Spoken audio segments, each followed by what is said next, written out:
سر میرا آپ سے آخری سوال یہ ہے کہ میں عموماً جو انڈین چینل ہے وہ مجھے بلاتے ہیں، میں جاتا ہوں ایز اے پاکستانی اینالسٹ. بہت اچھی بات. اور خصوصاً کہہ لیجیے کہ وہ مجھے افغانستان کا جو ایشو ہے اس پر بلاتے ہیں اور میرے اپنی ایک دلچسپی ہے، میں اس پر گفتگو کرتا ہوں افغان امور پر.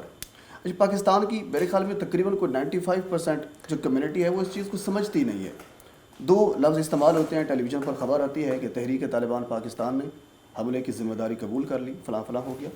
تو پھر ہم اس کو یہ سمجھتے ہیں کہ وہ جو طالبان ہیں افغانستان والے، یعنی ملا عمر یا باقی جو ان کے اب جو موجودہ چیف ہیں، یہ باقی جو بھی سارے ان کے ہیں، تو انہوں نے شاید ذمہ داری قبول کر لی ہے. تو یہ تھوڑا سا اس کو فرق یہ بتا دیں کہ تحریک طالبان پاکستان اور تحریک طالبان افغانستان میں کیا فرق ہے؟ بسم اللہ الرحمن الرحیم. پہلی بات تو یہ جلیل بھائی کہ میں اس میدان کا آدمی نہیں ہوں، ٹھیک ہے نا جی، میری یہ فیلڈ نہیں ہے کیونکہ یہ علماء کرام سے جڑا ہوا ہے نا، اسی جی میں اس لیے جو ہم تھیوریٹیکلی ایک جانتے ہیں وہ میں آپ کو بتاتا ہوں کہ افغانستان کے طالبان 100% برحق ہیں. انہوں نے اپنے ہاں جو کام کیا ہے وہ بہت اچھا کیا. اللہ تعالیٰ ہمیں ان کی اچھی باتوں سے انسپائر ہونے کی توفیق عطا فرمائے، صرف تھیوریٹیکلی نہیں پریکٹیکلی بھی. جہاں تک بات ہے پاکستان کے اندر، آپ چاہے ٹی ٹی پی کو لے لیں، کسی کو لے لیں، میں اس پہ کامنٹس دینے کے لیے تیار نہیں ہوں. ان مسائل کو پاکستانی فوج بہت اچھا جانتی ہے، درست، بالکل ٹھیک ہے نا جی. تو میں یہ کہتا ہوں کہ اگر خدا نخواستہ ٹی ٹی پی نے کوئی ایسا معصوم لوگوں پر حملہ کر کے ان کی جانوں کو لیا ہے تو بہت غلط کیا ہے، ٹھیک ہے نا جی، کیونکہ مجھے کوئی پتہ نہیں ہے، لیکن اسلام کے نام پر معصوموں کی جانیں لینا غلط ہے، ٹھیک ہے. اب چاہے ٹی ٹی پی لے، ایون افغانستان کے طالبان لیں، میں لوں، کوئی لے، غلط ہے. اور آپ کو ایک اور بات بتا دوں، جو ہمارا میڈیا ڈفرینشیٹ نہیں کرتا نا، یہی تو مسئلہ ہے.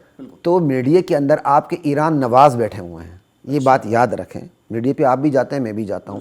میڈیا پہ جو میں نے آبزرو کیا بڑے قریب سے، اس کے اندر ایران نواز لوگ بیٹھے ہوئے ہیں.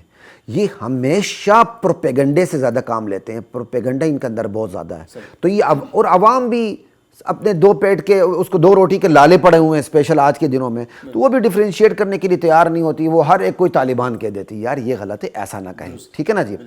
تو جہاں تک بات ہے کہ مسلح افواج کے ساتھ، پاکستان افواج کے ساتھ کوئی آ کے دو بدو لڑتا ہے، مقابلہ کرتا ہے اور ان پر بم حملے کرتا ہے، ان کے لیے بارودین سرنگیں بچھاتا ہے، تو ہم اس کی حمایت کرنے کے لیے تیار ہی نہیں. ہم کسی طرح بھی اپنی فوج جو اسلام کی فوج ہے نہیں چاہتے کہ اس کے مقابلے میں کوئی آ جائے. بڑی کلیئر کٹ بات کر رہا ہوں، لیکن اگلی بات بھی کر رہا ہوں، اپنی فوج سے بھی ہمیں توقع ہے. خدا کے لیے پرویز مشرف کی پالیسی کے کوئی جز آپ کے اندر رہتا ہے تو اس سے توبہ کر لیں، ٹھیک ہے. اس ملک میں پرویز مشرف جو اب چلا گیا اس دنیا سے اور اللہ کی عدالت میں پہنچ چکا ہے، اس نے وہاں اپنا حساب کتاب دینا ہے، اس کی پالیسی نہیں چل سکتی. یہ مشاہدہ ہے، یہ آبزرویشن، یہ مشاہدہ ہے، ٹھیک ہے نا. کھلی آنکھوں کے ساتھ اس پہ کوئی دلیل دینے کی ضرورت نہیں ہے. ایسے ہی آسمان اوپر ہے، زمین نیچے. اس ملک میں اگر کسی جرنیل کی پالیسی چل سکتی ہے تو وہ شہید جنرل ضیاء الحق کی پالیسی ہے. صحیح ہو گیا، ٹھیک ہے. آپ دیکھیں روس کے ساتھ ہم نے اتنی سپر پاور کے ساتھ، لوگ تو یہ کہتے ہیں چھوٹی سی میری، وہ بھی ساری زیادہ نہیں کہاں سے آئی، کس نے کی؟ آپ اس دور میں دیکھ لیں کتنے دھماکے ہوئے پاکستان میں. آپ جی میں آپ سوویت یونین کی بات کر رہا ہوں. ہمارے ہمسائے میں بیٹھا ہوا روس، ہماری فوج نے اتنی بڑی ٹکر لی، ہماری ISI بنی، ہم نے اسی دور کے اندر ایٹم بم بنایا. ایسا ہی ہے نا. یہ ساری باتوں کو آپ دیکھ لیں، اس دور میں پاکستان میں کتنے دھماکے ہوئے، یہ نوٹ کر لیں. اور اس دور کو نوٹ کر لیں جس میں پرویز مشرف صاحب ایک کال پہ سرنڈر ہو گئے، لاجسٹک سپورٹ فراہم کی، اپنے مسلمان بھائیوں کے خون میں انہوں نے اپنے بھی ہاتھ رنگین کیے، تو وہ اپنی حمایت بھی کھو بیٹھے.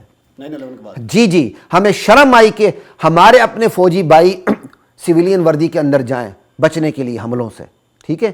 ہماری فوج کو تو لوگ ایسی سلوٹ کریں، سلامی دیں کہ یار یہ ہماری جانوں کے محافظ ہیں.